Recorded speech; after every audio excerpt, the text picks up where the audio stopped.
For today's chapel message, I'll be sharing the words of Howard Thurman, the great spiritual master, civil rights leader, and first dean of the chapel at Howard University. An excerpt from Howard Thurman's Meditations of the Heart called Life Goes On. During these turbulent times, we must remind ourselves repeatedly that life goes on. This we are apt to forget. The wisdom of life transcends our wisdoms. The purpose of life outlasts our purposes. The process of life cushions our processes. The mass attack of delusion and despair, distilled out of the collapse of hope, has so invaded our thoughts that what we now know to be true and valid seems unreal and ephemeral.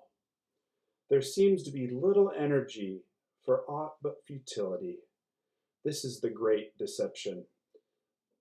By it, whole peoples have gone down to oblivion without the will to affirm the great and permanent strength of the clean and the commonplace. Let us not be deceived. It is just as important as ever to attend to the little graces by which the dignity of our lives is maintained and sustained. Birds still sing.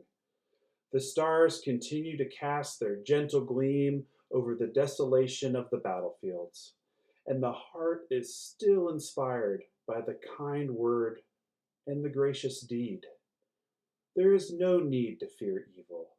There is every need to understand what it does, how it operates in the world, what it draws upon to sustain itself.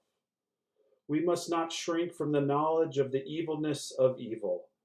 Over and over, we must know that the real target of evil is not the destruction of the body, the reduction to rubble of cities. The real target of evil is to corrupt the spirit of humanity and to give our souls the contagion of inner disintegration. When this happens, there is nothing left. The very citadel of humanity is captured and laid waste. Therefore, the evil in the world around us must not be allowed to move from without to within. This would be to be overcome by evil. To drink in the beauty that is within reach, to clothe one's life with the simple deeds of kindness, to keep alive a sensitiveness to the movement of the Spirit of God, in the quietness of the human heart, and in the workings of the human mind. This is always the ultimate answer to the great deception.